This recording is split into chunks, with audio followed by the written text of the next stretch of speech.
이 말씀과 은혜를 나누겠습니다. 여러분, 저기 MIT에 가시면은 MIT는 자잘한 과들이 별로 없고요. 과가 크게 뭉뚱그려져 있는데 좀 특이하게 그 중에 특별한 과가 하나 있습니다. EIPS라는 학과가 하나 있습니다. EIPS는 Earth and Planetary Science, 지구와 우주 과학을 그런 것들 연구하는 학과입니다. 여기에 전설처럼 여겨지는 교수가 한 사람이 있는데 그 이름이 에드워드 노튼 로렌스라는 사람입니다. 이 사람은 학문도 했지만 또 자연과 지구를 사랑한 수학자였고 또한 지구과학자였습니다. 그의 업적은 현대 과학의 파라다임을 바꿀 정도로 혁신적인 연구를 했어요. 그 로렌스 교수를 케이오스 테오리, 즉 그 혼돈 이론의 아버지라고 부릅니다. 우리가 보는 일기예보 이거의 기초를 만들어낸 분입니다. 이 사람이 창제한 그 혼돈 이론, 케이오스 테오리는 우리가 보통 알고 있는 뉴턴 역학의 결정적인 세계관을 뒤집을 정도로 센세이셔널한 그러한 새로운 학문의 탄생을 가져옵니다. 1960년대 초에는 그때는 컴퓨터가 별로 발달하지 않았을 때죠. 컴퓨터가 별로 발달하지 않았을 때 이분은 컴퓨터를 사용해서 일기 예측하는 프로그램을 돌립니다. 굉장히 방대한 프로그램이에요. 그래서 슈퍼컴퓨터를 이제 들어오면서 기후 변화를 예측하는 그런 연구를 했어요. 근데 그거를 연구하다 아주 위대한 발견을 합니다. 어떤 숫자를 입력을 했어요. 어떤 숫자를 입력하고 그 숫자가 입력돼서 나오는 결과, 그걸 예측하는 프로그램을 짰습니다. 이렇게 어떤 문제가 있을 때 값을 하나 딱 주고 그 값이 어떤 영향을 미치는가 할 때 그 주는 값을 initial value라고 그러고 그런 문제를 initial value problem 그렇게 부릅니다. 그걸 초기 값이라고 그래요. 초기 어떤 값을 딱 던지면 이게 어떤 결과를 가져오는가, 이런 연구예요.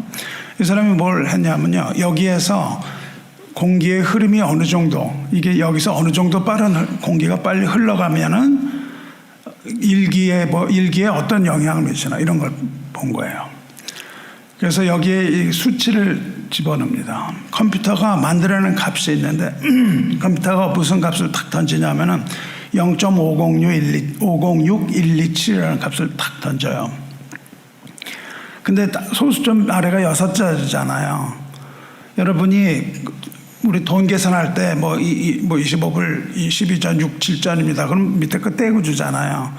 그러니까 숫자가 밑에 506127이니까 이걸 딱 떼고 입력을 하는데 앞에 세 자리만 딱 입력한 거예요. 그럴 수 있잖아요. 506127이니까 이거는 506이다. 그리고 입력을 딱 했습니다. 근데 막 돌려보니까 두 개의 다른 숫자가 엄청난 차이를 가져오는 거예요. 처음에는 얼마 안 되는 거예요. 0.000127이라는 숫자의 차이에 불과한데 시간이 지날수록 두 개의 다른 값이 엄청난 차이를 만들어내는 거예요. 그래서 이 사람이 처음에 컴퓨터가 고장난 줄 알았습니다. 뭐 잘못된 줄 알았어요. 근데 이게 아주 본질적인 문제의 본질적인 특성이라는 것을 깨달았습니다. 쉽게 설명하면 이런 거예요. 처음에 아주 조그만 미세한 차이가 있었는데 시간이 흐르면 흐를수록 이 작은 차이가 엄청나게 다른 큰 움직임을 만들어낸다는 걸 알았어요. 이거를 깨닫고는 엄청난 과학의 발전을 가져옵니다. 보통 사람은 그냥 지나가는 건데요. 과학의 눈을 가진 사람들은 그런 걸 딱 캐치를 해가지고 뭘 발견한단 말이죠. 이때 로렌스 교수가 분석한 그래프가 나오는데 그 그래프 모양이 나비 모양으로 나왔어요. 그래서 후에 이 이론을 나비 효과, the butterfly effect 그렇게 부릅니다. 그때 그림 그렸던 게 나비 모양이었어요. 이 이론이 뭐에 쓰이냐면은 일기예보에 쓰여요.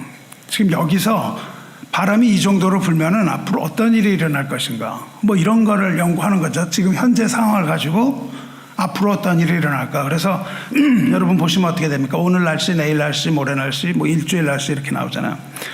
이 사람이 만든 이 이론이 만드는 결론이 있습니다. 결론이 뭐냐면 장기적인 일기예보는 불가능하다 이겁니다.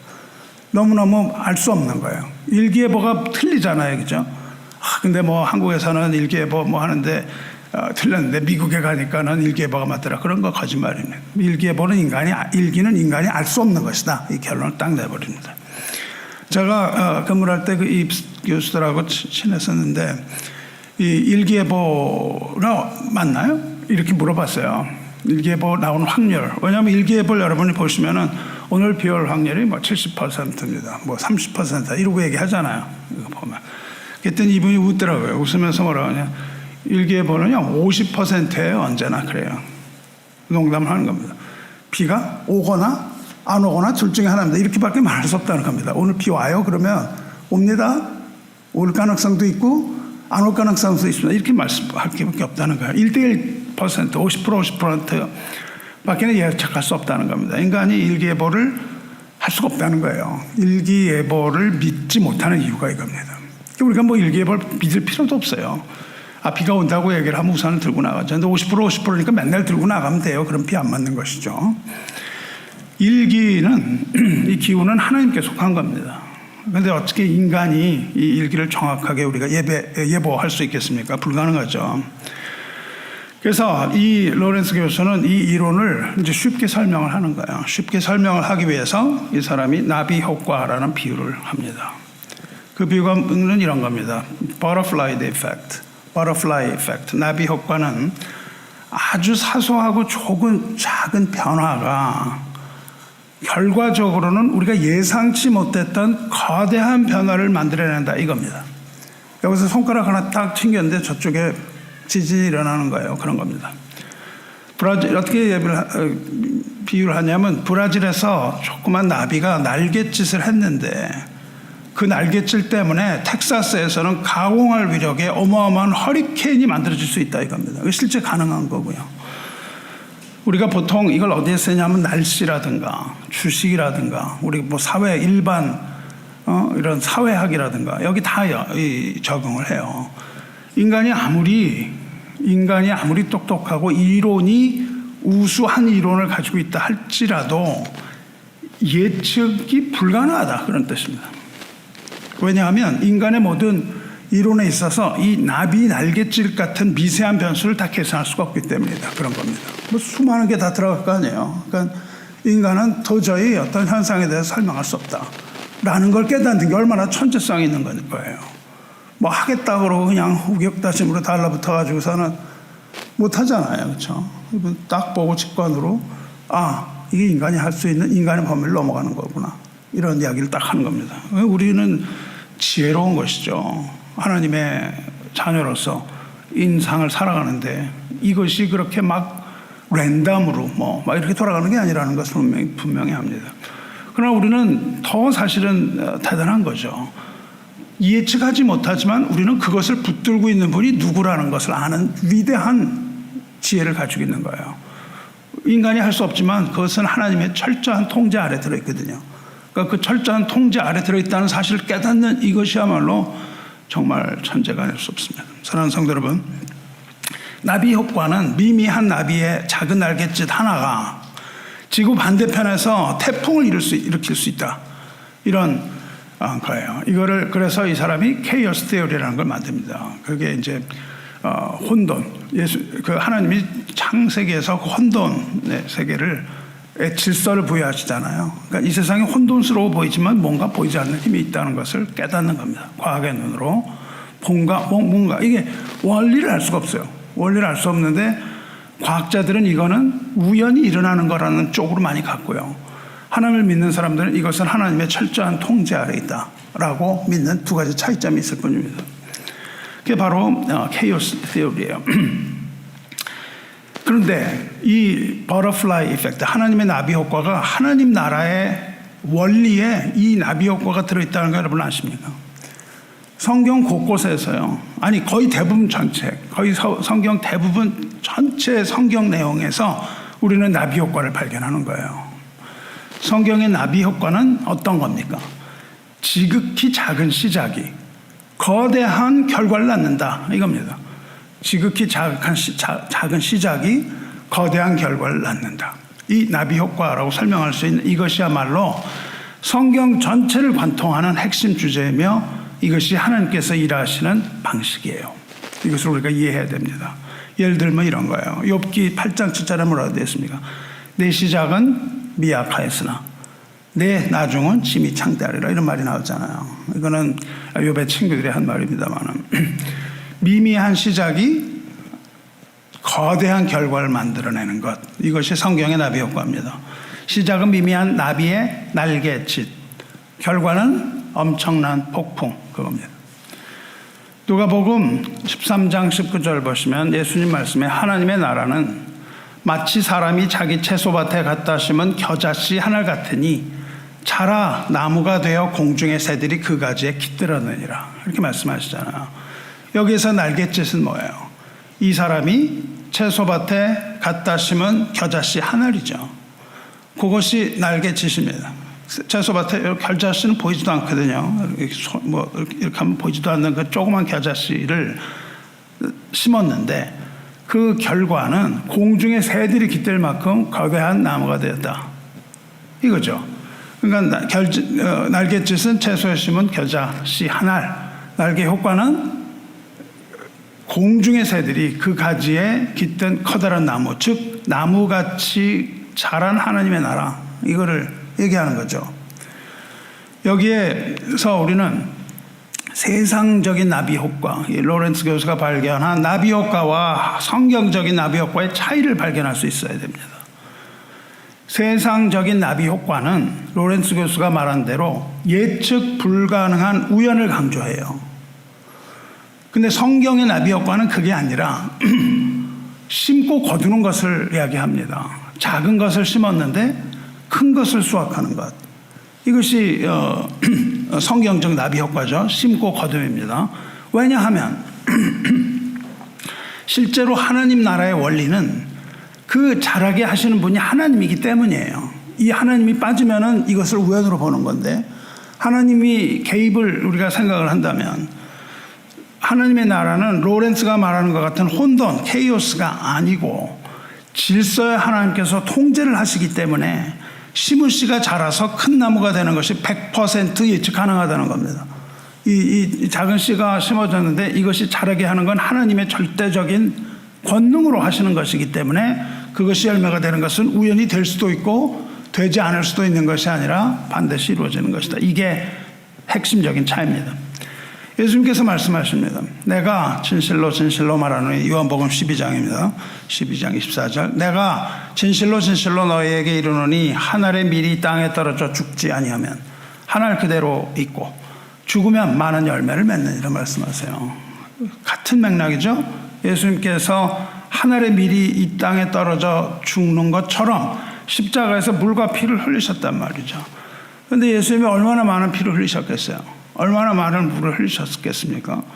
예수님이 십자가에서 흘리신 그 피와 물은 그야말로 소량의 액체일 거 아니에요. 소량의 액체인데 이게 어떻게 됩니까? 세상으로 가면서 성전에서 흘러나온 물이 점점 불어나는 것처럼 발목에 잠기고 무릎에 잠기고 허리에 잠겨서 나중에는 헤엄치지 않으면 안 될 것 같은 그 에스겔의 환상과 같이 이것이 점점 불어나는 은혜입니다.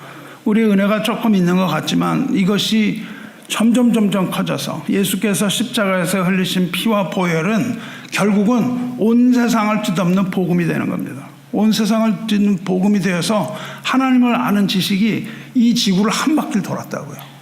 그러니까 예수님의 그 피와 보혈이 엄청난 나비 효과를 가져오는 것이죠. 그러니까 날갯짓은 뭡니까? 예수님이 밀알이 되어 이 땅에서 죽으심, 그리고 피와 물을 흘리심, 그리고 나비 효과는 뭐예요? 어마어마한 복음의 물결, 이렇게 되는 거잖아요. 브라질에서 나비의 조그만 나비의 날갯짓이 텍사스의 강한 폭풍을 가져온 거죠. 여기서 날갯짓은 예루살렘에서 흘리신 피, 나비 효과는 많은 열매. 저와 여러분, 이게 그 나비 효과로 얻은 것입니다. 처음에 예수님이 12제자로 시작하셨다고요. 요새로 말하면 말이죠. 어떤 대형 교회 목사님이 그랬잖아요. 교회 몇 명 안 되는 건 다 목회 실패다. 목회 열매는 사람 수를 보셨단 말이죠. 그런데 그렇게 따지면 예수님이야말로 절대 실패한 분이에요. 교인이 12명밖에 안 되는 이런 교회를 하신 거잖아요. 그 중에도 한 사람은 그냥 배신을 하고 말이죠. 이거 엉망진창의 교회를 하신 거잖아요. 근데 그렇지 않은 거죠. 12제자로 시작된 이 심겨진, 이 그들의 가슴, 12제자들에게 숨겨진, 가슴에 심겨진 이 씨가, 복음의 씨가 저와 여러분을 포함한 수많은 제자들을 만들어내고 이 수많은 제자들 마음에 복음의 씨가 꽃을 피우잖아요. 이게 바로 나비 효과입니다. 그러니까 예수님 딱 거기에 그 12제자에게 초점을 맞추고 그들을 양육하셨지 않습니까? 또 오병이어의 기적은 어떤 거예요? 오병이어. 어린아이가 드린 보리떡 5개, 물고기 2마리가 남자만 5,000명을 먹이서 남지 않습니까? 이 성경의 나비 효과라는 건 뭐예요? 연약한 인간이 하고 있는 연약한 몸집. 인간이 그렇게 연약하게 날갯짓을 하고 있을 때 하나님께서 개입을 하셔서 그 몸짓이 강력한 태풍으로 변하게 하는 것. 이게 바로 성경적 나비 효과입니다. 그래서 하나님께서는 바울이 말하는 것처럼 세상의 천한 것들과 멸시받는 것과 없는 것들을 택하셔서 있는 것들을 패하시는 원리, 이게 바로 나비 효과예요. 세상의 약한 자들을 택하십니다. 이게 바로 성경적인 나비 효과라고 할 수 있습니다. 그래서 바울은 자기의 약한 걸 자랑하잖아요. 왜 자기 약한 걸 자랑합니까? 이 나비 효과를 잘 알았기 때문이에요. 자기가 어떤 큰 걸 하는 게 아니라 조그만 것을 하지만 하나님께서는 그것을 증폭시키신 그런 걸 깨달은 거죠. 그래서 바울이 뭐라고 합니까? 나의 여러 약한 것들에 대하여 자랑하리니 이는 그리스도의 능력이 내게 머물게 하려 함이라. 내 약한 것을 가지고 있을 때에 하나님께서 능력으로 그것이 그 뜻을 이루게 하시는 거예요. 바울이 몸이 막 아팠을 때 하는 거잖아요. 그래서 내 은혜가 족하다 이 말을 하실 때 그 약한 것을 가지고 불평하거나 하지 않고 그 약한 것을 오히려 자랑했단 말이죠. 바울은 뭘 깨달았냐면 약한 자가, 능력이 없는 자가 하나님을 의지할 때에 하나님의 능력이 크게 나타난다 라는 걸 깨달은 겁니다. 우리의 약함이 바로 하나님의 능력이라는 것을 간파했기 때문에 바울은 약한 데서 기뻐했단 말이에요. 그리고는 주님의 능력으로, 자기의 능력이 아니라 주님의 능력, 바울에게 나타난 하나님의 능력으로서 복음의 그 큰 사명을 넉넉히 담당해낼 수가 있었던 겁니다. 그의 힘은 미약했지만 주님을 의지하려는 그의 날갯짓이 엄청난 나비 효과를 가져온 것이죠. 사랑하는 성도 여러분, 이렇게 나비 효과가 긍정적이기도 한데요, 반대로 나비 효과가 또 반드시 긍정적인 건 아니고 부정적인 나비 효과도 있습니다. 뭐가 부정적으로 나타나냐면요, 죄가 파급되는 효과가 이렇게 나타나요. 아담 한 사람이 불순종이라는 작은 걸 한 거예요. 선과 악을 알게 하는 나무의 열매를 먹는 이 조그만 짓을 했단 말이죠. 그 불순종의 작은 날갯짓이 무엇을 가져옵니까? 온 인류에게 죄와 사망이라는 이 어마어마한 태풍을 가져오잖아요. 적은 누룩이 온덩이에 퍼지는데 그것이 순식간에 퍼진다고 말씀을 하세요. 그러니까 이 조그만 거죠. 누룩을 조심해야 되는 이유입니다. 우리가 조그마한 죄를 허용을 하면 이것이 금세 눈덩이처럼 커진다는 의미인 거예요. 이것도 나비의 날갯짓입니다. 통제할 수 없을 정도로 커다란 죄가 커다랗게 눈덩이처럼 커져서 우리 목을 죄어오는 것이죠. 처음에는 이 죄가 한 방의 물방울 같은 것이었지만 이것이 거대한 쓰나미가 되어서 우리를 덮치고 마는 겁니다. 그러므로 히브리서 기자가 2장에서 말하는 것처럼 떠내려가지 않도록 조심하라. 조금씩 떠내려가는 게 결국은 어떻게 돼요? 그냥 태평양 한복판으로 나가버리는 거예요. 우리의 믿음이 떠내려가면, 여러분이 조금 이거를 이 정도는 괜찮겠지 이러고 한번 뭐를 거르잖아요. 그 다음부터는 점점 그걸 안 하는 자신을 보게 되는 거예요. 굉장히 커집니다. 그러다가 마지막에 가서는 하나님의 나라에서 떨어져 버린다거나 이런 일도 있을 수 있잖아요. 우리가 얼마나 이 조그만 걸 조심해야 되는지 몰라요. 조그만 죄, 조그만 게으름. 여러분, 조그만 게으름이 하루를 다 망쳐버리잖아요. 아침에 잠깐 3분만 내가 더 잔다. 그리고 3분을 자다가 하루를 다 날려버립니다. 이게 바로 나비 효과예요. 또 부정적인 나비 효과는 뭐가 있냐면은 우리의 말이 있어요. 우리가 말을 조심해야 됩니다. 말이 부정적 나비 효과예요. 야고보서 3장 5절에 이와 같이 혀도 작은 지체로 돼. 큰 것을 자랑하도다. 그러니까 이 나비 효과라는 것은 시간으로도 볼 수 있고 어떤 뭐 모습으로도 볼 수 있고 위치로도 볼 수 있고 그런 겁니다. 처음에 작은 거. 혀가 작은 거예요. 근데 뭘 자랑하냐면 큰 걸 자랑한대요. 큰 것을 자랑하도다. 보라, 얼마나 작은 불이 얼마나 많은 나무를 태우는가. 조그만 불이 큰 나무를 태운다는 거예요. 혀는 작은 것이지만 혀가 만들어내는 이 작은 날갯짓. 여러분 날갯짓 하잖아요. 맨날 혀 가지고 우리가. 혀를 가지고 이렇게 날갯짓을 하는데 그게 공동체를 불태우는 겁니다. 전체를. 하나님 나라의 많은 나무를 태우고 있다. 그 말입니다. 우리가 하는 그 말이. 그러니까 특히 목사들이 강단에서 설교할 때 이 작은 혀로 날갯짓이 얼마나 큰 파급 효과를 가져오는지 몰라요. 이것이 긍정적인 파급 효과를 가져올 수도 있지만 반대로 하나님의 나라를 그냥 송두리째 무너뜨려버리는 그런 발언도 할 수가 있는 겁니다. 그러니까 조심해야 되는 거죠. 혀는 곧 불이요 불의의 세계라. 혀는 우리 지체 중에서 온몸을 더럽히고 삶의 수레바퀴를 불사르나니 그 사르는 것이 지옥불에서 나느니라. 그렇게 말했다고요. 그러니까 우리 몸에 제일 작은 거지만 우리 몸 전체를 컨트롤하고 공동체를 컨트롤하는 것이 혀다. 이 무심코 내뱉은 한마디, 우리 혀가 만들어내고 있는 작은 날갯짓이 삶의 수레바퀴를 송두리째 불사르는 부정적인 나비 효과를 가질 수 있다는 거예요. 그래서 우리 모두 입을 조심해야 됩니다. 입에 이 날갯짓을 조심해야 되는 것이죠. 내가 하는 조그만 한마디, 뒤에서 하는 한마디, 누구를 비방하는 한마디가 거대한 폭풍이 되어서 공동체 전체를 막 뒤흔들기도 하거든요. 그래서 수군됨, 이것이 사형에 해당되는 그러한 죄라고까지 사도 바울이 말을 하고 있는 겁니다. 왜냐하면 그것이 한마디 말이었는데 만들어내는 효과는 그야말로 사형을 할 만큼 그런 것들을 만들어낼 수가 있잖아요. 사랑하는 성도 여러분. 근데 우리가 간과하지 말아야 되는 건 우리는 그 태풍을 만들어낼 능력이 없는 거예요. 우리가 할 수 있는 건 날갯짓밖에 없습니다. 연약한 우리는 오직 날갯짓만을 할 수 있을 따름이에요. 그럼 우리는 과연 어떤 날갯짓을 해야 될까요? 우리는 그 태풍 못 만들어내거든요. 복음이 세계를, 나는 뭐 전 세계가 나의 교구다 이러면서 뭐 했지만은 우리가 뭐 할 수 있는 건 없다고요. 우리가 뭐 세계를 복음할 수도 없고, 우리가 뭐 나가서 캄보디아를 캄보디아를 내가 복음하겠다 이런 것도 안 되고 말이죠. 우리가 할 수 있는 건 아주 작은 날갯짓밖에 없는데 도대체 우리가 어떤 날갯짓을 해야 하는가? 어떤 날갯짓을 해야 이것이 긍정적인 파급 효과를 가져오는가? 이것이 부정적인 파급 효과를 가져오지 않고 긍정적인 파급 효과를 가져올 것인가? 이런 거가 우리의 관심이죠. 어떠한 날갯짓을 해야 하나님의 날개 효과를 불러일으킬 수 있는가? 이거죠. 긍정적 나비 효과를 일으키는 이것이 뭘까요? 우리가 날개가 두 개가 있다고요. 우리가 날개가 두 개가 있는데 긍정적인 나비 효과를 일으키는 가장 강력한 두 날개가 있어요. 그 두 날개가 뭡니까? 기도와 순종입니다.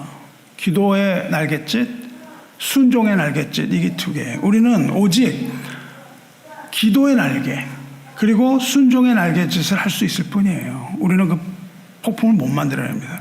이 작은 날갯짓이, 우리가 하는 이 두 개의 작은 날갯짓, 기도와 순종의 날갯짓이 하나님의 손에 의해서 그것이 거대한 태풍으로 일어나는 것이죠. 이걸 우리가 깨달아야 됩니다. 세상의 나비 효과는 아까 말했듯이 우연과 혼돈을 전제하지만 기도와 순종의 나비 효과는 그게 아니라 우리의 하는 그 기도와 순종의 작은 날갯짓이 전능하신 하나님의 필연적인 개입을 가져오는 거예요. 하나님이 개입을 하시는 거예요. 거기에 하나님이 개입을 하시는 역사를 이끌어내는 겁니다. 골방에서 우리가 드리는 작은 기도, 또 삶의 현장에서 우리가 조그맣게 뭐를 하는 일, 순종해서 작은 일을 하는 것, 이런 것들이 거대한 영적 파동을 일으킬 수 있을까요? 이거죠. 우리는 요한계시록을 보면요, 요한계시록 8장이 7째 인을 떼는 장면이에요. 요한계시록은 뭐 인재앙, 나팔재앙, 대접대앙 다 있지만 사실은 인재앙 7에서 끝이 나는 겁니다. 왜냐하면은 인은 누가 떼냐면 어린 양이 떼시기 때문에 그래요. 어린 양의 심판의 주체이기 때문에 어린 양이 떼는 것이 어떻게 나타나는가가 그 후의 일이고요. 8장에서 예수께서 어린 양이 인을 딱 떼는 걸로 사실은 심판의 끝이 나는 거거든요. 이게 마지막 인입니다. 그러니까 이것이 뭐냐면 심판의 마지막 중에 마지막이고 나머지 그 뒤는 인 심판을 자세하게 설명하는 줌인을 해 들어가는 그런 같은 모습이에요. 근데 어린 양이 인을 딱 떼시니까는 어떤 일이 일어나냐면 7 천사가 이제 그 다음에 일어날 나팔을 불기 위해서 7 나팔을 받는 장면이 나와요. 그런데 또 다른 천사가 나타납니다. 또 다른 천사가 와서 제단 곁에 서서 금 향로를 가지고 와요. 그리고 많은 향을 받았다 그렇게 되어 있습니다. 이때 받은 천사의 향, 이게 뭐냐 하면은 성도의 기도라고 되어 있어요. 그러니까 이 천사가 성도의 기도를 받아내는데 그것이 우리가 하는 기도가 향내가 나는 연기가 되어서 하늘로 올라간다 그 말이에요.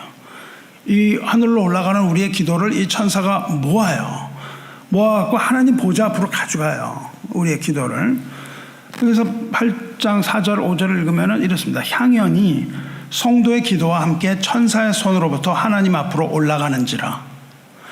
천사가 향로를 가지고 제단에 불을 담아다가 땅에 쏟음에 우레와 음성과 번개와 지진이 나더라 그렇게 되어 있습니다. 우리가 드리는 기도, 골방에서 우리가 한숨 쉬면서 드리는 기도, 이 조그만 거, 뭐 들리지도 않는 거, 이런 것들이 어떻게 되냐면 하늘로 올라가서 천사가 그것을 받아다가 하나님 옆에 가져가요. 그리고 기도를 담은 향로를 천사가 땅에 쏟을 때에 우레와 음성과 번개와 지진이 나더라 그렇게 되어 있습니다. 사랑하는 성도 여러분, 여러분이 혼자 골방에서 하는 미미한 그 신음의 기도와 눈물 섞인 기도가 하늘에 쌓으면 이게 하늘에 쌓이면 어떤 일이 일어난다는 거예요. 이게 우리의 미미한 기도가 땅에 쏟아질 때는 시대를 바꾸는 거대한 영적인 지진이 일어난다는 겁니다. 천둥과 번개를 동반하는 어마어마한 폭풍이 일어난다는 거예요. 하나님의 앞에서. 기도의 날갯짓은 엄청난 나비 효과를 가져오는 겁니다.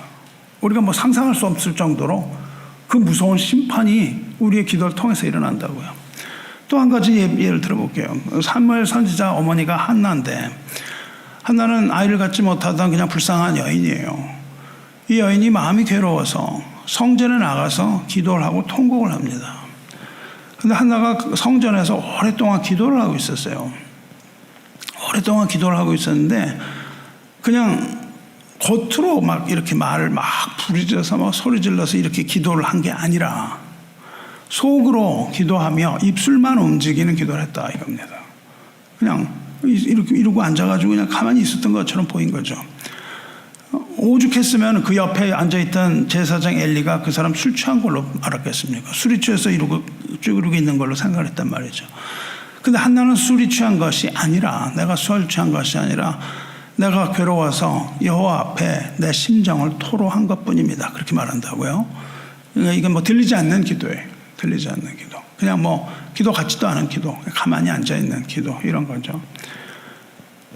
이 기도는 지극히 개인적인 그 한나의 아픔을 하나님 앞에 내어놓는 작은 기도였다고요. 이게 뭐 누구 들으라고 한 것도 아니고요.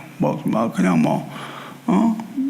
두 손을 들고 한 그런 기도도 아니고 그냥 앉아가지고 마음을 토로한 기도였단 말이죠. 근데 그 기도가 만들어낸 나비 효과가 뭐예요? 그 기도를 들으신 하나님은 사무엘이라는 선지자를 주세요. 그리고 사무엘은 훗날 다윗에게 기름을 붓습니다. 다윗에게 기름을 부어서 이스라엘 왕국이 탄생을 하고 그 다윗의 계보를 통하여 메시아가 탄생을 하는 거예요. 한나의 기도가 없었으면 우리가 없는 거예요. 한나의 그 괴로운 기도, 성전에서의 기도, 이 작은 기도가 만들어낸 것은 온 인류를 구원하는 메시아의 탄생을 가져온다고요. 한 여인의 그 작은 기도 날갯짓이 수천 년 후에 그리스도를 이 땅에 보내셔서 세상을 구원하신 하나님의 역사가 일어나게 하는 나비 효과를 가져온 것이죠. 이 나비 효과는, 기도의 나비 효과는 시공간을 초월하는 하나님의 역사입니다. 그 공간을 벗어나서 온 인류, 온 지구, 그리고 수천 년을 넘어가는 그 하나님의 섭리죠. 기도의 나비 효과는 이처럼 시공간을 넘어가는 하나님의 섭리인데, 또 하나의 날갯짓이 있어요. 이 기도의 날갯짓이 그런 거라면 순종의 나비 효과가 있는데, 순종의 나비 효과는 역사의 흐름 자체를 바꿔버리는 거대한 물결입니다. 아브라함의 순종을 했어요. 한 사람이. 이 순종, 이게 아브라함의 한 순종은 뭐예요? 100세 얻은 아들 이삭 하나를 모리아 산에서 번제로 드리라, 이거였습니다. 그것은 아브라함에게 가장 고통스러운 것이었죠. 그러나 아브라함이 믿음으로 순종했을 때 무엇이 떨어집니까?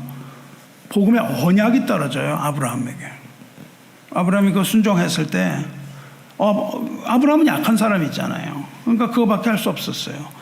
그때 딱 뭐라고 그러시냐면, 내 씨가 크게 번성하여 하늘의 별과 같고 바닷가의 모래와 같을 것이며 내 씨로 말미암아 천하 만민이 복을 받으리라 하셨나니 이는 내가 나의 말을 순종하였음이라, 이렇게 말씀하신단 말이죠.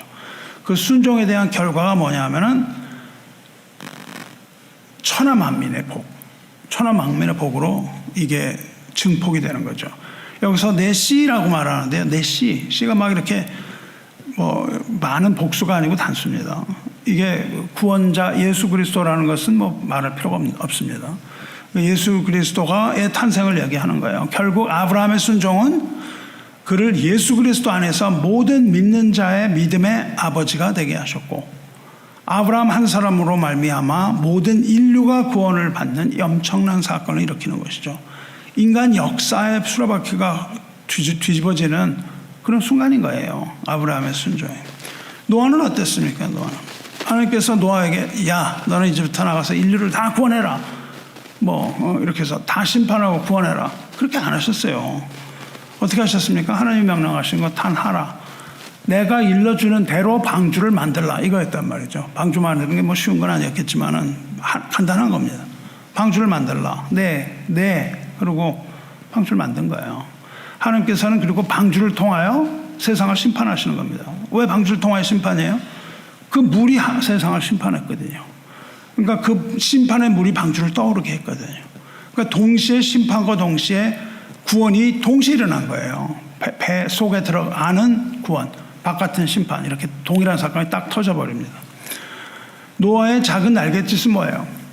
방주를 만드는 것, 순종인데, 그 날개의 나비 효과는 뭡니까? 무시무시한 홍수 심판과 인류의 구원이라는 이 역사의 물줄기가 그냥 바뀌는 큰일을 하게 된 거잖아요. 그러니까 노아의 순종이 그렇게 나비 효과를 일으킨 겁니다. 사랑하는 성도 여러분, 기도와 순종이 나비 효과를 일으키는 과정이 어떤 것이었어요? 먼저 입력이 있어야 돼요. 초기값. 그게 뭐냐면 날갯짓이에요. 날갯짓의 입력입니다. 우리의 날갯짓은, 기도의 날갯짓은 미약하고 작아요. 그리고 우리의 순종도 연약하고 별 볼 일이 없는 거예요. 뭘 큰일을 했다고 내가. 큰일 한 게 아니죠. 그러나 이 작은 기도와 순종을 하나님이 받으시면 거기에서 하나님의 무한하신 능력을 받는 거예요. 그 능력이 나타나서 그 조그맣고 연약한 나비의 날갯짓이 독수리의 날갯짓이 되는 거예요. 그래갖고 창공을 박차고 날아가는 이런 거대한 날갯짓으로 변하는 겁니다. 그리고 그 증폭된 날갯짓이 이 세상에 나타나는 것, 그게 뭐냐면 나비 효과다, 그 말이에요. 그게 나비 효과입니다. 증폭된 날갯짓은 하나님의 때에 우리가 알지 못하는 놀라운 방식으로 그것이 나타나는 거예요. 엄청난 일로 나타납니다.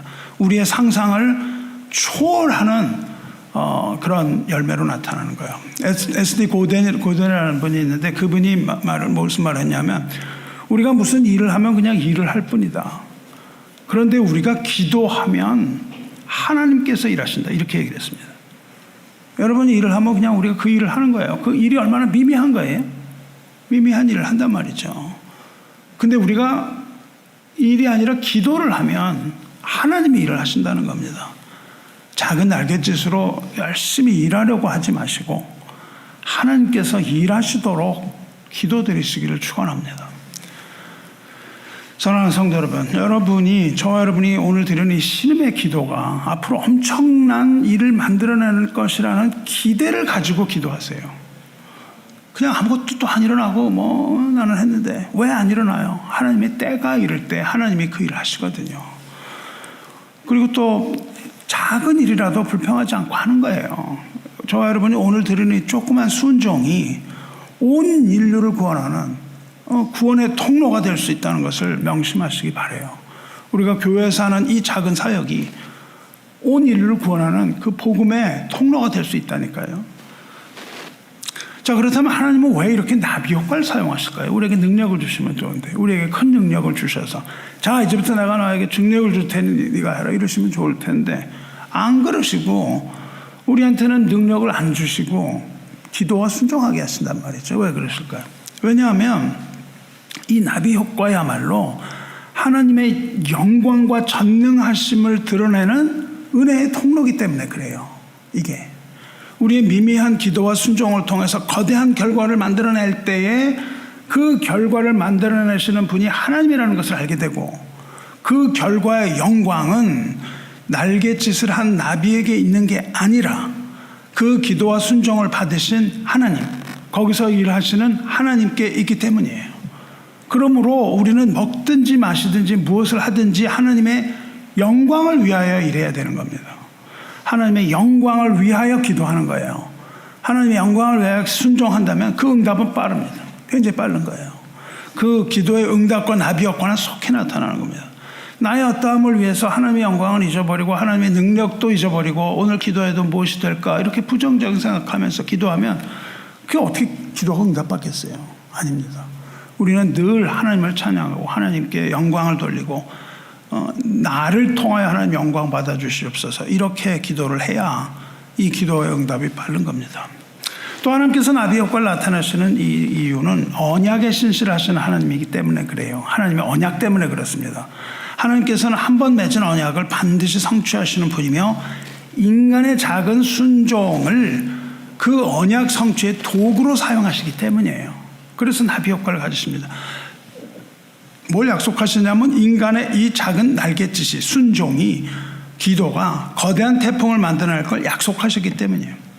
하나님의 약속입니다. 큰 태풍을 만들어내는 불가능한 걸 명령하지 아니하시고 우리가 할 수 있는 거 기도와 순종을 요구하셔서 하나님께서 언약을 지키신다는 것을 보여주신 하나님이기 때문이에요. 마지막으로 나비 효과를 사용하신 이유는 우리 믿음을 증명하기 위해서입니다. 하나님께서 하나님의 말씀을 믿고 행동하는 우리의 작은 믿음을 보시는 거예요. 우리가 믿음이 없이는 그렇게 못합니다. 뭘 자꾸 하려고 하죠. 하나님의 나비 효과는요, 행함이 있는 믿음의 결과를 우리에게 보여주는 거예요. 그냥 기도만 하는 게 아니라 그런 작은 행동이 따라가는 겁니다.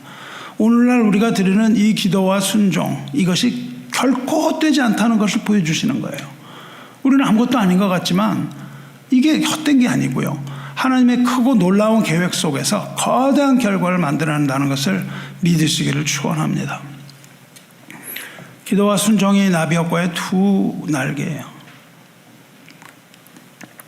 근데 그것과 더불어서 중요한 원리가 더 있어요. 중요한 원리에 거기 보조 날개들이 있습니다. 중요한 날갯짓이 더 있는데 그 중요한 날갯짓은 뭐냐면 섬김이라는 날갯짓이에요. 예수님께서 섬김을 받으려 이 땅에 온 것이 아니라 섬기려고 이 땅에 왔다 그렇게 말씀하셨잖아요. 그리고 뭐라고 하셨습니까? 제자들에게 서로 섬기라 그렇게 말씀하셨어요. 근데 섬기라고 하신 것이 뭐 어마어마하게 큰 걸 섬기라 이렇게 말씀하시지 않았어요. 뭐 어떻게 섬기라고 말씀하셨나요? 예수님이 마태복음 10장 42절에서 누구든지 제자의 이름으로 냉수 한 그릇이라도 주는 자는 내가 진실로 너에게 이르노니 그 사람이 결단코 상을 잃어버리지 아니하리라 말씀하셨어요. 뭘로 섬겨요? 냉수 한 그릇 섬기라고 그러신 거예요. 뭐 어마어마한 무슨 돈을 벌어갖고 막 이게 아니고요. 냉수 한 그릇이라는 건 뭐 돈이 필요 없어요. 뭐 특별한 재능이 필요한 것도 아닙니다. 누구나 할 수 있는 거예요. 누구나 할 수 있는 최소한의 작은 섬김이 아니겠어요. 아, 나는 지금 못합니다. 말을 할 수가 없는 거예요. 냉수 한 그릇 떠주는 거. 그 작은 섬김이 가져온 나비 효과는 뭐예요? 천국의 영원한 보상이에요. 냉수 한 그릇 투자해갖고 하나님 나라의 영원한 천국, 이런 구도잖아요. 뭐 얼마나 큰 건지 행위가 문제가 되는 게 아니에요. 문제는 뭡니까? 큰 섬김이 아니라 제자의 이름으로 줬다는 사실이에요. 제자의 이름으로. 즉 뭡니까? 제자는 누구예요? 너희가 나를 사랑하면 너희가 나의 제자인 줄 알리라. 즉 예수님을 향하는 사랑으로 우리가 섬기는 것이죠. 예수님을 향한 사랑과 순종의 마음으로 섬김. 이 작은 섬김이 하늘의 큰 상급을 만들어낸다, 그렇게 말씀하시는 거예요. 그러니까 우리가 뭐 큰 걸 하려고 할 필요가 없습니다. 세상의 나비 효과는 결과가 불확실해요. 이게 될까 안 될까? 폭풍이 될 수도 있고 아니라서 사라져버릴 수도 있는 거예요. 근데 이 작은 섬김은 어떻습니까? 결단코 상을 잃어버리지 아니하리라는 이 예수님의 보증을 통해서 영원한 상급의 결과가 보장이 되는 겁니다. 이 섬김이에요. 하나님께 드리는 우리의 작은 섬김이 사라져요, 안 사라져요? 안 사라진다니까요. 왜냐하면 그것은 영혼에 관한 문제이기 때문에 그래요. 내가 여기 와갖고 휴지를 하나 주었단 말이죠. 그럼 뭐예요? 아무것도 아니고 뭐 본 사람도 없어요. 이거 하나 줬고 내가 들어오는데 여기 뭐 종이 하나 떨어졌단 말이죠. 이거 하나님의 교회가 이렇게 더러워서 그러면서 이거 집어가지고서는 버렸단 말이죠. 없어지느냐? 안 없어진다 이거예요. 우리가 드린 아주 조그만 거 보이지만 우리가 드린 이 작은 섬김은 결코 사라지지 않는 거예요. 왜? 하나님께서 우리의 섬김을 기억하시기 때문에. 하나님이 안 잊어버리시거든요.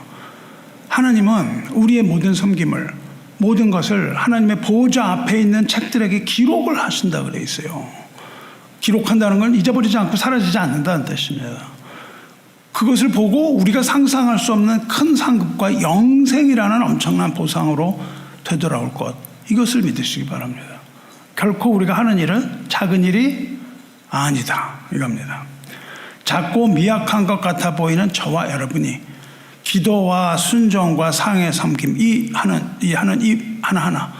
하나하나가 하나님 나라의 역사를 만들어가는 작은 날갯짓이라는 것을 기억하시기 바라요. 하나님은 이 모든 것을 하나님이 다 하시는 것이 아니라 우리들에게 그 날갯짓을 요구하시는 거예요. 이 많은 날갯짓들이 모여서 하나님의 나라가 이루어져 갑니다. 우리의 삶에서 행하는 이 사소한 믿음의 행동 역시 영원한 가치를 지닌 나비 효과를 일으키고 있음을 여러분 반드시 기억하고 위로받으시기 바라요.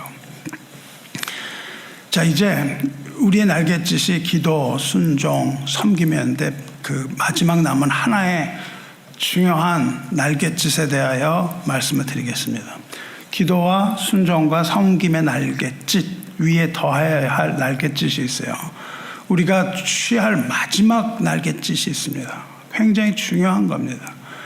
이것은 마지막 날갯짓은 뭐냐면 주님을 향한 헌신이라는 날개예요. 헌신. 굉장히 중요합니다. 오늘 읽은 우리 본문을 보면은 이 네 가지 날갯짓이 다 나타나요. 기도와 순종과 섬김과 헌신, 이 네 가지 날갯짓이 이루어져서 정말로 거대한 결과를 만들어내는 것, 이것이야말로 나비 효과의 클라이맥스입니다. 오늘 속한 그 두 개의 본문이. 내용은 이런 거예요. 이스라엘에 전무후무한 가뭄이 들어요. 이 가뭄이 어떻게 시작되냐 하면 선지자 엘리야의 기도로 시작이 됩니다. 엘리야가 기도를 해요. 엘리야가 비가 오지 않게 기도를 합니다. 비가 오지 않도록 기도한 이유는 그 후에 쭉 나타나는데, 비를 주관하는 신이 그들이 섬기는 아합이 아니라 하나님이다 이야기를 하고 있어요. 아합. 그래서 그 후에 아합과의 갈멜산 전투가 나타납니다. 그래서 비를 주관하는, 이 기후를 주관하는 분이 여호와 하나님이라는 것을 증명하는 의도였고, 또한 그 가뭄을 통해서 이스라엘 백성의 회개를 촉구하는 거였어요. 그래서 엘리야가 기도를 합니다. 앉아서 기도를 하는데 엘리야가 하는 이 기도가 이끌어낸 이 가뭄이 어떻게 왔는가를 야고보 사도가 설명을 해요. 이 기도에 따른 이 어마어마한 이 가뭄은 엘리야의 간절한 기도 때문이었다. 그렇게 설명을 합니다. 야고보서 5장 17절에 엘리야는 우리와 성정이 같은 사람이로되 그가 비가 오지 않기를 간절히 기도한즉 3년 6개월 동안 땅에 비가 오지 아니하고 다시 기도하니 하늘이 비를 주고 땅이 열매를 맺었느니라. 엘리야의 기도 장면을 보시면 그냥 뭐 어마어마한 기우제를 드리고 이런 거 아니고요. 그냥 진짜 별 볼 일 없는 기도를 한 거예요. 여기서 엘리야는 우리와 같은 성정, 즉 우리처럼 연약한 인간이었다는 거예요. 엘리야의 기도가 뭐 어마어마한 게 아니었다는 거죠. 기도에 막 능력이 있어가지고 뭘 그냥 막 비를 막 쏟아붓고 그런 게 아니었다는 거예요. 우리와 성정이 같은 사람이란 말이에요. 우리 같이 약한 사람인데 그가 간절히 기도한 결과가 뭐냐면 3년 6개월 동안 비를 멈춘 것이다. 그리고 또 기도했을 때 비가 오고 열매가 맺었다. 이 얘기를 합니다. 연약한 한 사람의 기도가 천하 만물 자연을 움직여버린 거라는 거죠. 그 어마어마한 거. 영적 진동을 일으켰다는 겁니다. 엘리야의 날갯짓은 뭐예요? 기도였고 나비 효과는 가뭄과 홍수의 기후변화 이겁니다. 1차적으로. 근데 그게 뭐 큰 변화가 아니었어요. 비 온 게 뭐 그렇게 또 크겠어요. 그러나 어마어마한 차이죠. 기도와 3년 6개월의 가뭄은 뭐 어마어마한 차이입니다. 그 다음 날갯짓이 있어요. 그게 뭐냐면 순종과 섬김과 헌신이 나타납니다. 이렇게 가뭄이 심해져서 이제 먹을 게 없어졌어요. 그런데 하나님께서 뭐 까마귀들을 명령해서 엘리야에게 떡과 고기를 가져다 주시죠. 그래서 먹을 떡과 고기는 까마귀들이 가져왔는데 엘리야는 시냇물을 마십니다. 시냇물을 마셨는데 오랫동안 비가 오지 않으니까 시냇물이 마른 거예요. 그래서 마실 시냇물도 떨어졌습니다. 시냇물이 마르니까 하나님께서는 이제 뭐라고 그러시냐면은 일어나서 시돈으로 가라. 시돈에 있는 사르밧이라는 곳으로 가라. 그래서 거기에 머물어라. 그러면 내가 거기에 있는 과부에게 명령하여 내게 음식을 주게 하였다. 그렇게 말씀하세요. 그러니까는 사르밧에 가면 과부가 하나 있는데 그 과부가 너한테 음식과 물을 줄 것이다. 이렇게 말씀하세요. 그 엘리야는 어떻게 합니까? 그 자리에서 일어나서 간다고요. 이것을 뭐라고 불러요? 순종이라고 부릅니다. 하나님의 말씀에 그냥 순종하는 것이죠. 그래서 엘리야는 순종하여 사르밧으로 갑니다. 이게 엄청난 큰 결과를 가져오는 거예요. 엄청난 큰 결과를. 한 게 뭐 있어요? 가라. 네, 간 것 뿐이에요. 가라 그러실 때. 거기에 가니까 과연 거기에서 나뭇가지를 줍는 한 여인이 있는 거예요. 과부 한 사람을 만납니다. 그래서 엘리야는 그 여인을 딱 보더니 물 한 그릇 갖다 달라. 그리고 떡 한 쪽 갖다 달라. 그렇게 얘기합니다. 근데 문제는 이 과부에게 엘리야와 나눌 만한 떡과 물이 없었다는 거예요. 그 과부는 아들이 하나 있었는데 가지고 있는 톡에 밀가루 같은 그 가루 조금 남아 있었고 한 웅큼 요만큼 쥘만큼 있었고 병에 기름이 몇 방울 조금 남아 있었다 이겁니다. 그래서 먹을 게 떨어지니까 이 과부가 나뭇가지를 주우러 나와요. 그래서 나뭇가지 2조각, 그야말로 얼마 요리 못하는 거죠. 나뭇가지들을 주워다가 그것으로 남은 가루, 기름을 가지고 마지막 음식을 만들어 먹고 이제 먹을 것이 다 떨어진다는 거예요. 딱 떡으로 떨어지니까 이제 이거 마지막으로 먹고 죽으려는 각오로 나와서 나뭇가지를 줍고 있었다 그 말입니다. 그러니까 줄 게 없다. 나 지금 이거 마지막 먹을 걸 갖고 나올 거예요. 이거 먹고는 나 이제 죽을 겁니다. 아들하고 이렇게 얘기를 했단 말이죠. 그때 엘리야가 여자에게 말합니다. 두려워하지 말고 음식을 만들라. 하든가 하라 그래요. 근데 만들어서는 너희들이 먹지 말고 나를 먼저 달라. 그렇게 얘기를 해요. 나를 위하여 만들어주고 그 다음에 아들과 여인이 먹으라. 이 말도 안 되는 요구를 합니다. 지금 얼마 되지도 않는데 그거 주면은 아들과 여인이 먹을 건 없는 거죠. 그 만들어서 놔줘. 그렇게 얘기를 한 거예요. 아들과 여인이 먹기에도 부족한 것을 먼저 자기에게 달라는 건 결국 뭐냐면 여인과 아들이 먹을 게 없다는 뜻입니다. 그런데 그 이야기를 하면서 하나님의 사람 엘리야가 다음과 같이 말을 붙입니다. 이스라엘의 하나님 여호와의 말씀이 나 여호와가 비를 지면에 내리는 날까지, 비가 올 때까지 그 네가 가지고 있는 통의 가루가 떨어지지 않을 거다. 그리고 네가 들고 있는 병의 기름이 없어지지 아니할 거다. 이 이야기를 딱 던집니다. 그리고 그거를 날 달라. 이렇게 얘기를 하는 거예요. 이제 그 통에서 마지막 남은 가루 꺼내서 그리고 그 병에서 마지막 남은 기름 짜내서 음식을 만들고 나면 그 다음 그 통에는 다시 가루가 찰 것이고 그 병에는 다시 기름이 찰 것인데 이것이 하나님의 약속이다. 이런 믿기 어려운 말을 한단 말이죠. 그런데 그 여인이 코웃음을 친 것이 아니라 이 선지자의 말을 믿는 겁니다.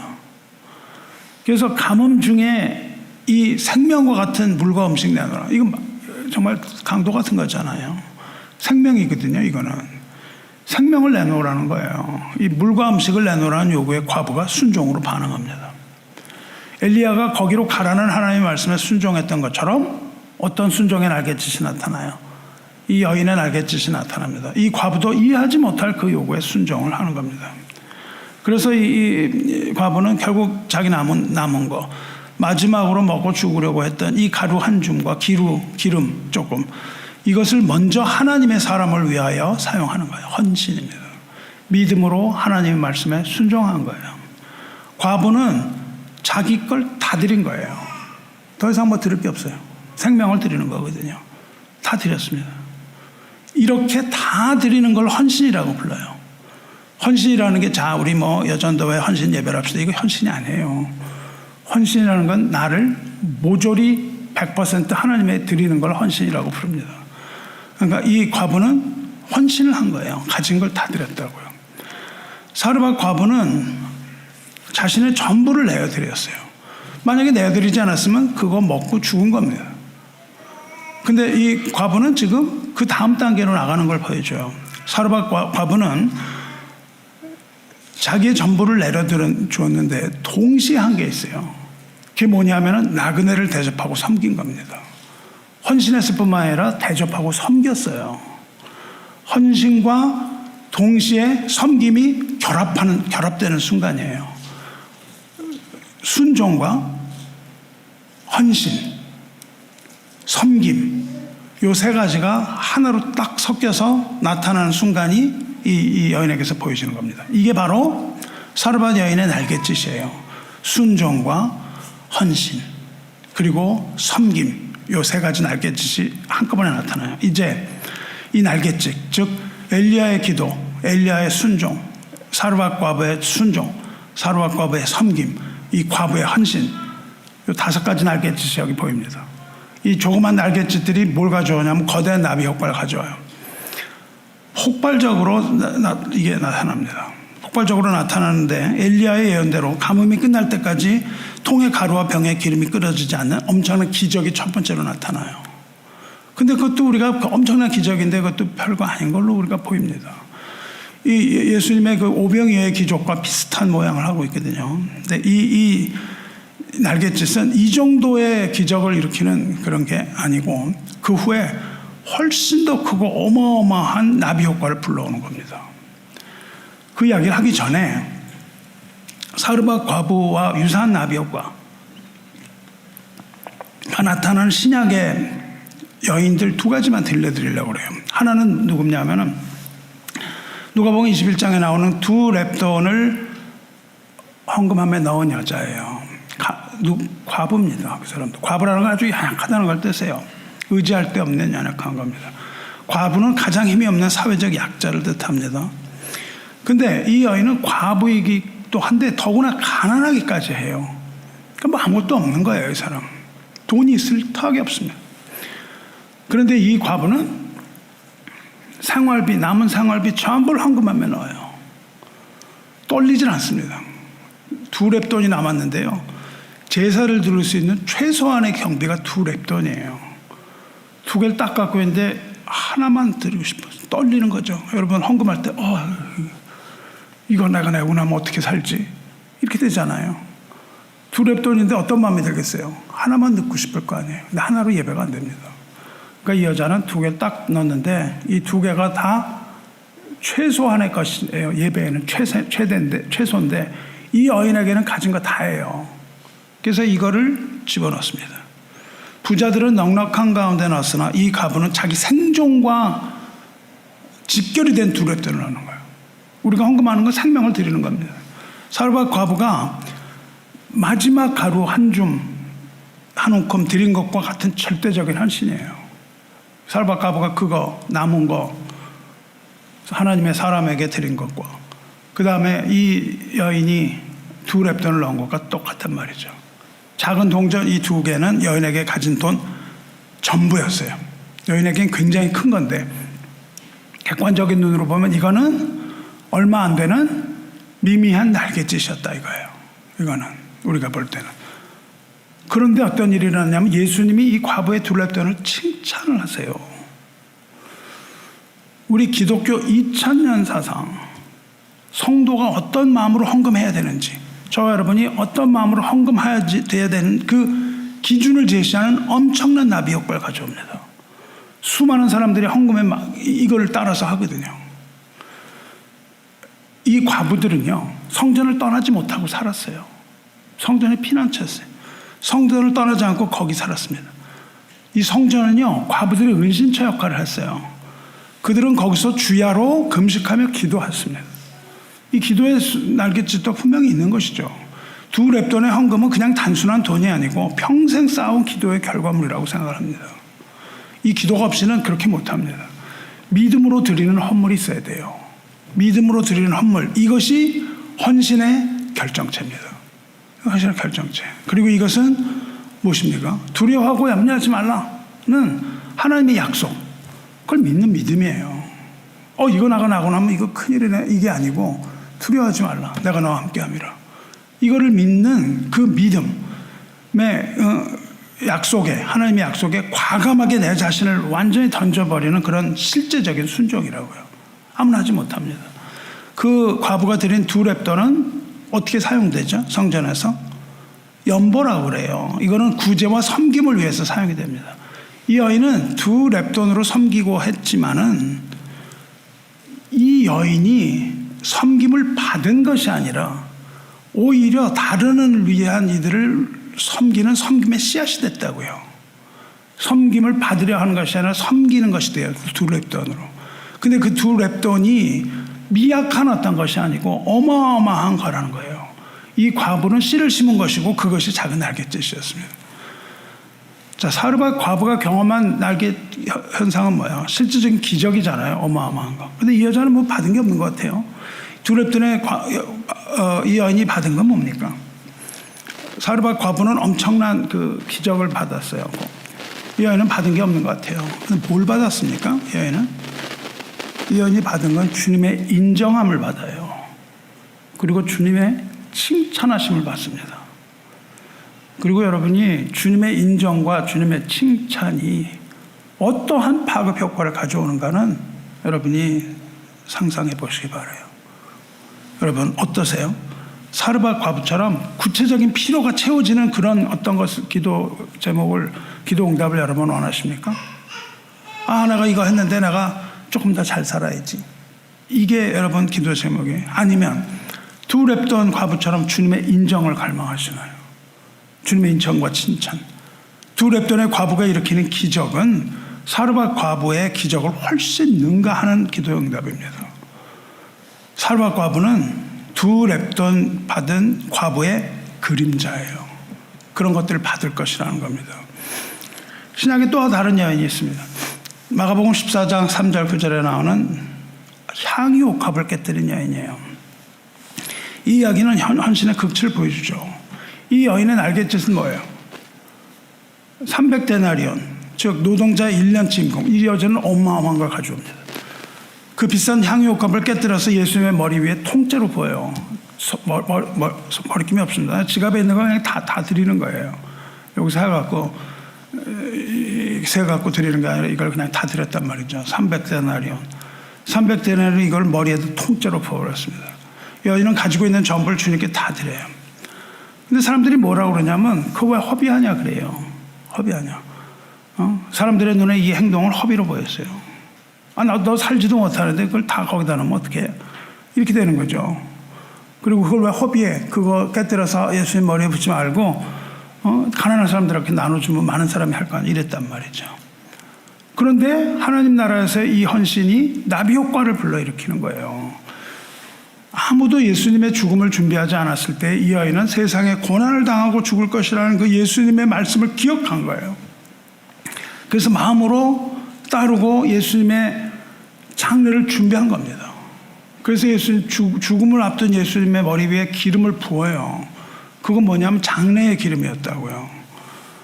그래서 예수님이 그걸 기억한 그 예수님의 말씀을 기억하고 따른 여인에게 뭐라고 그러시냐면은 이는 내 몸에 향유를 부어 내 장례를 미리 준비한 것이다.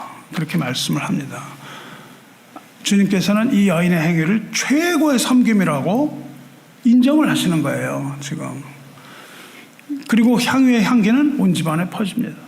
뭐 다 깨뜨려가지고 그냥 뭐 다 벗으니 향기가 얼마나 심했겠어요. 그리고 이 여인의 그 주님을 사랑하는 사랑의 고백이 주님의 마음을 움직입니다. 그리고 이런 놀라운 말씀을 하세요. 내가 진실로 너희에게 이르노니 온 천하에 어디든지 복음이 전파되는 곳에는 이 여자가 행한 일도 말하여 그를 기억하리라. 이렇게 말씀하신다. 어디에? 온 천하에. 복음이 다 전파되는 곳에. 온 우주에. 이 여자의 행적이 기억된다. 이 말씀하시는 거예요. 이 여인의 작은 날갯짓, 즉 향유옥합을 깨뜨린 그 일은 시간과 공간을 초월해서 전 세계 복음 전파의 통로와 함께 영원히 기억되는 전 우주적인 나비 효과를 일으키는 겁니다. 사르밧 과부와 옥합의 여인은 아주 닮았어요. 뭐 동일해요. 사르밧 여인, 옥합의 여인, 이 두렙돈 거의 똑같아요. 사르밧 과부의 기적이 일어난 일 후를 보세요. 사르밧 여인의 기적이 일어난 후 그 뒤에 우리 읽지 않았는데 그 후에는 그 과부가 머물던 집 주인의 아들이 죽습니다. 병들어 죽어요. 근데 엘리야가 하나님께 부르짖어 기도함으로써 그 아이가 살아나는 일이 생겨요. 생명이 연결이 되어 있습니다. 그리고 그로부터 한 900년쯤 후에 예수님께서 고향인 나사렛 회당에서 이 이야기를 다시 하시는 거예요. 예수님이 이 사르밧 그 여인의 이야기를 다시 끄집어냈습니다. 그 오늘 읽은 신약성경 말씀이에요. 25절에 내가 참으로 너에게 이르노니 엘리야 시대에 하늘이 3년 6개월 동안 닫히어 온 땅에 큰 흉년이 들었을 때에 이스라엘에 많은 과부가 있었으나 엘리야가 그중 한 사람에게도 보내심을 받지 않고 다른 과부에게는 안 보내심을 받지 않고 오직 시돈 땅에 있는 사렙다의 한 과부에게 뿐이었으며 이 사렙다는 이제 뭐냐면은 사르밧의 다른 이름입니다. 동일한 거예요. 사렙다라고도 부르고 사르밧이라고도 불러요. 이스라엘에 엘리야를 먹여줄 수 있는 그냥 밥을 줄 수 있는 풍부한 과부들은 굉장히 많았는데 하나님께서는 그렇게 여유 있는 사람에게 보내지 않고 이제 한 톨 남은 사람에게 보내셨다 이겁니다. 그렇게 했다는 거예요. 예수님이 그 얘기를 하시는 거예요. 엘리야를 오직 그 사렙다 과부, 아무것도 남지 않은 과부에게 내가 보냈다. 이 얘기를 하세요. 이 말씀을 하신 배경을 알아야 돼요. 예수님이 왜 이 얘기를 하셨을까요? 이 대목은 사렙다 여인에게 보냈다는 대목은 주님께서 메시아로 오셨다는 것을 밝히시는 대목에서 나타나는 거예요. 그걸 우리가 읽어야 되는 거예요. 그리고 예수님을 통해서 복음이 이 땅에 오게 되었음을 선포하시는 장면에서 탁 등장하는 게 뭐냐면 사르밧 과부예요. 그 바로 앞부분에 18절에 회당에서 예수님이 이사야의 글을 달라. 그리고 이사야의 글을 탁 읽으세요. 그게 뭐냐 하면 18절에 이렇습니다. 주의 성령이 내게 임하였으니 이는 가난한 자에게 복음을 전하게 하시려고 내게 기름을 부으시고 나를 보내사 포로된 자에게 자유를 눈먼 자에게 다시 보게 함을 전파하여 눌린 자를 자유롭게 하고 주의 은혜의 해를 전파하게 하려 하였더라. 이렇게 되어 있습니다. 이게 이제 뭐냐면 그 회당에서 처음 예수님이 본인이 자신이 메시아라는 것을 밝히는 이 메시아적 계시의 장면에 등장하는 인물이 누구냐면 사르밧 과부예요. 그리고는 이 과부의 이야기가 이루어지는 거예요. 그리고 사르밧 과부의 이 이야기가 예수님에 의해서 재해석이 되는 겁니다. 그 작은 날갯짓, 사르밧 과부가 했던 그 작은 날갯짓의 나비 효과가 뭐냐 하면 주의 성령이, 하나님의 성령이 주님께 임하는 거란 말이죠. 그리고 이 땅에 오셔서 주님이 복음을 전하시고 기름 부음 받으시고 포로된 자에게 복음의 자유를 주시며 눈먼 자의 눈을 다시 뜨게 하시고 눌린 자에게 자유를 주시고 주의 은혜의 해를 전하게 하는 것. 이거가 엄청난 나비 효과인 거죠. 그 엘리야와 여인의 날갯짓이 만들어내는 것은 메시아의 오심입니다. 할렐루야. 엘리야의 기도, 엘리야의 순종, 사르밧의 순종, 사르밧 과부의 헌신과 섬김, 이러한 날갯짓이 부활의 열매를 맺는 걸 보여줘요. 부활의 열매를 맺었을 뿐만 아니라 오신 메시아를 통하여 온 우주에 전해지는 복음의 물결, 거대한 물결, 이겁니다. 여호와를 아는 지식이 땅 끝까지 전해지는 이 엄청난 물결을 만들어내는 거예요. 그 여인의 조그만 헌신이, 한 여인의 작은 순종은 마침내 열방의 구원이라는 거대한 태풍을 일으킨 겁니다. 이 태풍을 일으키고 온 인류에게 복음이 전파되는 근거가 된 겁니다.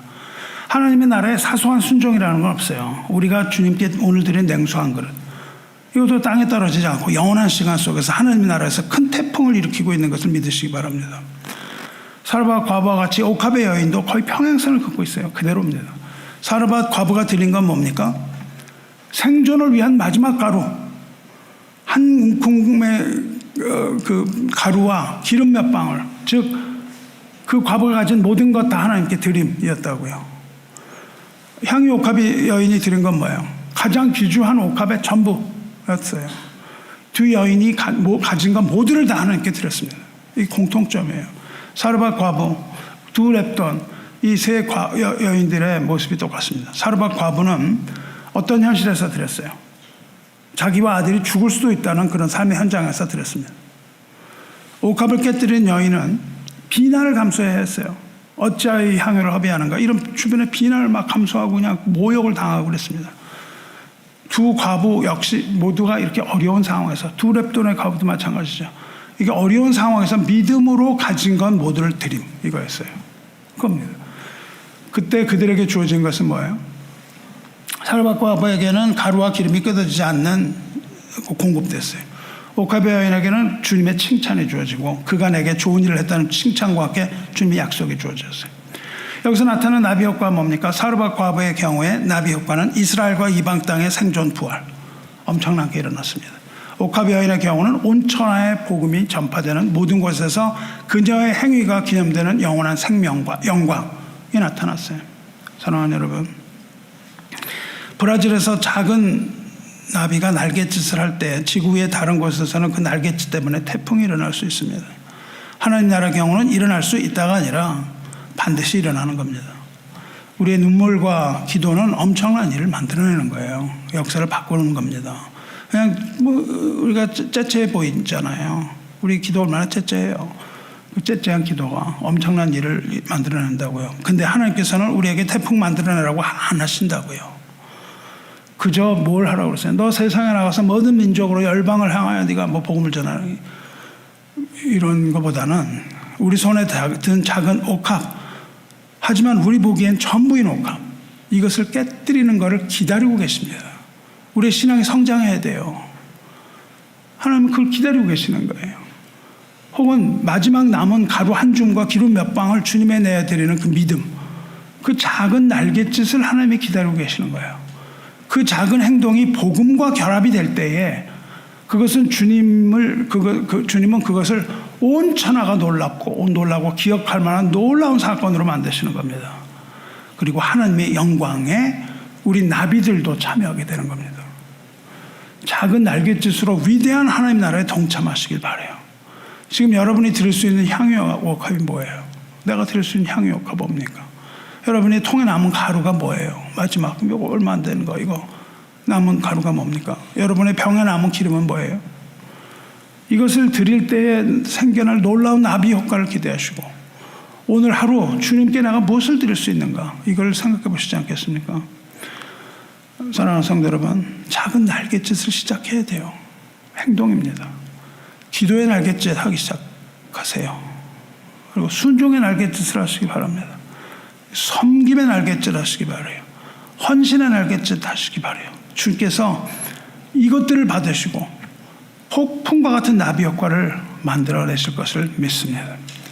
성도 여러분, 이제 우리가 예배를 설교를 마치고 찬송가 213장 나의 생명 드리리를 찬송 부르려고 해요.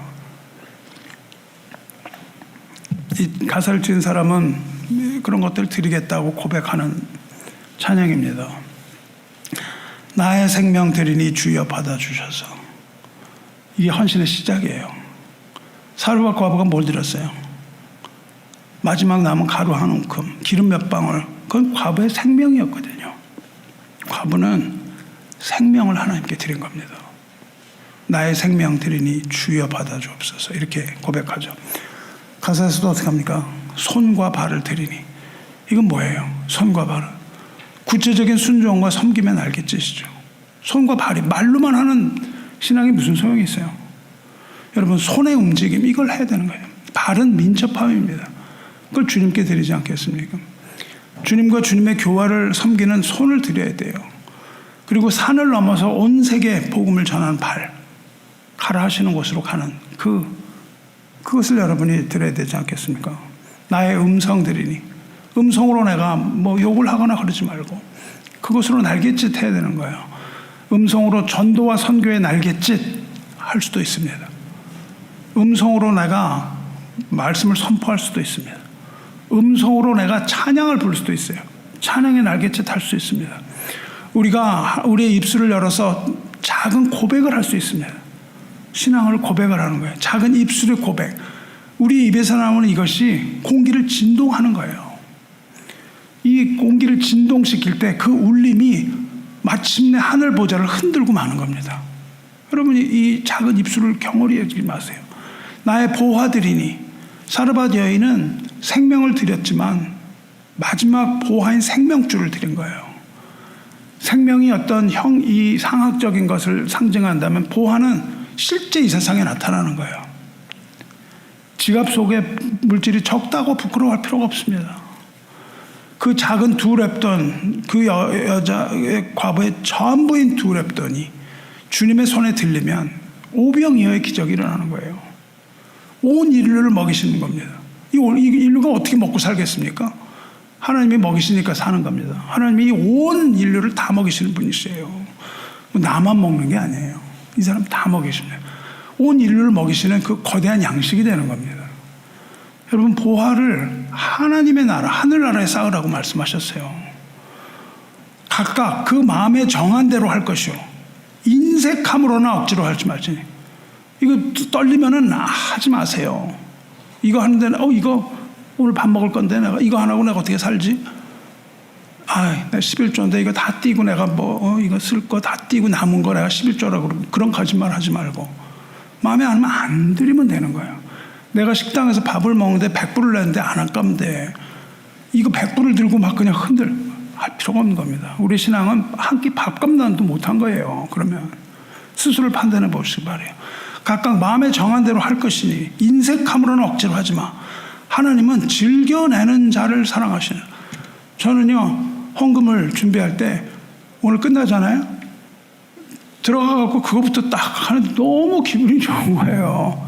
제가 하는 일과 뭐 이런 것들이 있는데, 하나님 이거를 하나님께 드리는 게 얼마나 기쁜지요. 그래서 그거부터 먼저 해요. 우리 이거 먼저 해놓는 겁니다. 하나님께. 왜 안 그러면 떨려요. 예배 드릴 때 이게 떨려요. 너무 나에게 부족한 겁니다. 보화를 드림에 인색하면 하늘에 쌓이는 보화가 줄어든다니까요. 하늘에 쌓이는 보화가 줄어들어요. 저희가 드리는 보화는 안 사라진다니까요. 이 날갯짓이 사라지지가 않습니다. 이 땅에서 드리는 보화는 하늘에 쌓이는 보화거든요. 보화를 드려서 하나님 나라를 위해 주 뜻대로 사용하시길 기도하시기 바랍니다. 마지막으로 가장 중요한 것, 나의 시간 드리니. 성도 여러분, 우리가 주님께 드려야 될 이 날갯짓이 뭐예요? 시간이에요. 처음에 말씀드렸죠. 나비 효과가 어떻게 일어나요? 시간의 흐름 속에서 나타난다니까요. 시간이 막 흐르고 난 후에 멀리 떨어진 공간에서 이게 나타납니다. 사르밧 보세요. 그녀에게 남은 시간이 얼마였어요? 없었습니다. 그거 먹고 떡 한 조각 먹고 아들과 함께 그냥 죽음을 기다려야 되는 마지막 시간이에요. 뭘 들었습니까? 그 마지막 시간을 음식 만드는 데 들였다고요. 음식 만들어서 하나님의 사람을 섬기는 데 들였어요. 남은 시간이 뭐예요? 죽음을 향한 카운트다운이었다고요. 이제 내가 이거 해서 먹고 아들하고 먹고 내가 죽겠다.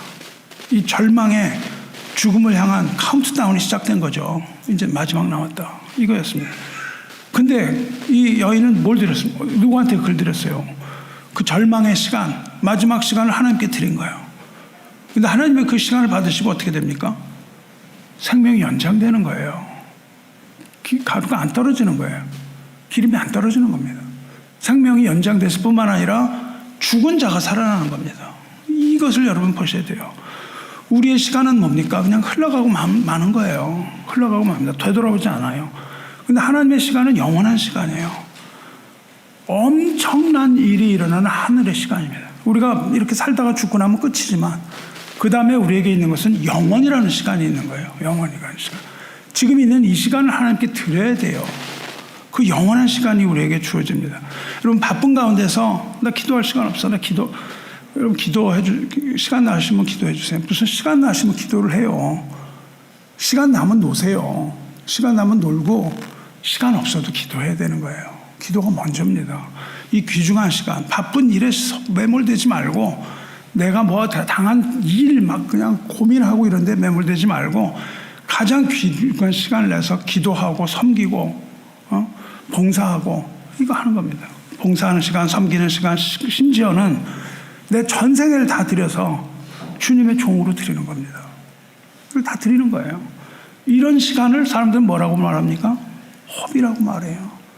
제가 신학교 간다 하니까 제 친구가 너 미쳤냐? 처음에 들은 말이 그거예요. 너 미쳤니? 이상해 보였나 봐요. 너 미쳤니? 사람들이 이거 허비라고 생각을 합니다. 인생 낭비예요. 네가 지금 그런 거 해야 돼. 또 그 다음에 또 유혹이 왔습니다.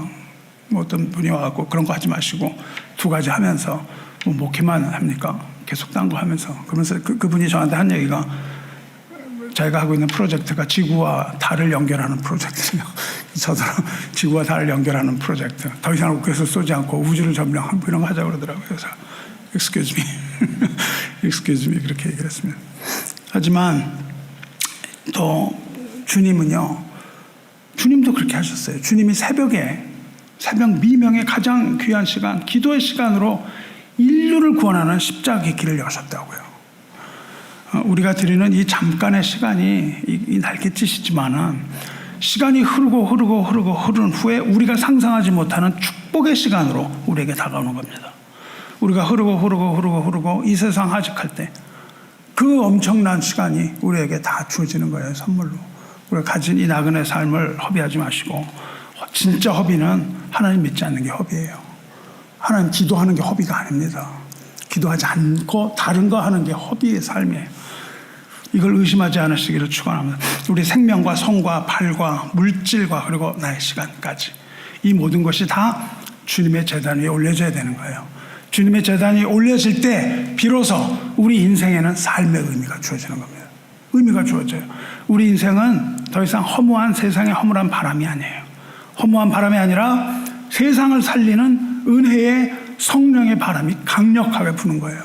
우리의 기도로 말미암아 그렇습니다. 말씀을 맺도록 하겠습니다. 사랑하는 성도 여러분, 사르밧 과부는 가루 한 줌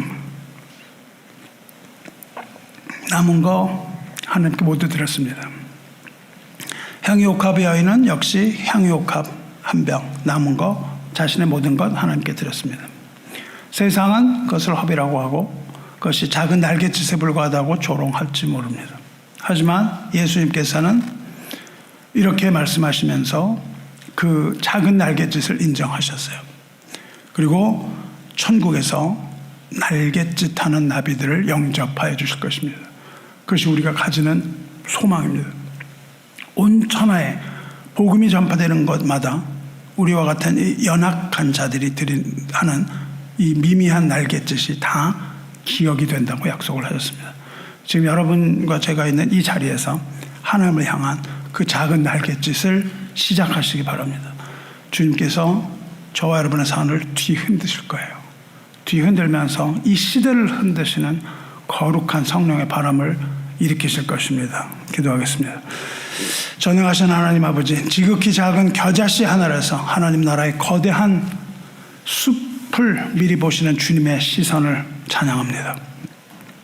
오늘 말씀을 통하여 사르밧 과부의 마지막 하루 한 움큼과도 같은 우리의 작은 순종이 하나님 손에 붙들릴 때에 얼마나 위대한 역사가 시작되는지 깨닫게 해주셔서 감사합니다. 사랑해 주님, 이제 우리 결단합니다. 결단하며 세상으로 나가는 우리 형제 자매들을 축복하여 주시옵소서. 우리의 손과 발을 데려오니 우리가 걷고 섬기는 모든 곳에서 그리스도의 사랑이 증가되게 하여 주시옵소서.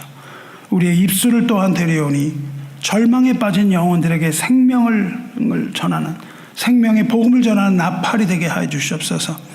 우리의 재물을 데려오니 하나님 나라를 위하여 사용되게 하여 주시옵소서. 특별히 간구와 업계는 우리의 시간을 주님께 드리나이다. 바쁘고 분주한 이 세상의 흐름 속에서도 주님을 위하여 떼어놓은 기도와 순종의 시간, 섬김의 시간, 예배의 시간이 결코 헛되지 않을 것을 믿습니다. 이것이 허비가 아님을 믿습니다. 성도들이 드리는 이 짧은 찰나의 순종이 영원하신 하나님의 시간표 안에서 거대한 축복의 문을 여는 열쇠가 되게 하여 주시옵소서. 주님을 위하여 헌신하는 우리를 보고 세상은 인생을 허비하지 말라 조롱할지라도 주님께서는 우리의 보잘것없는 작은 날갯짓을 통하여 세상을 변화시키는 거룩한 나비 효과 일으키실 줄로 믿습니다. 사르밧 과부의 통에 가루가 마르지 않았던 것처럼 주님께 전부를 맡긴 성도들의 삶에 하늘의 풍성한 은혜가 마르지 않게 하여 주시옵소서. 우리의 작은 시작을 창대하게 만들어 주실 주님을 믿으며 우리의 모든 것을 받아주시고 새롭게 하시는 우리 구주 예수 그리스도의 이름으로 기도드리옵나이다. 아멘.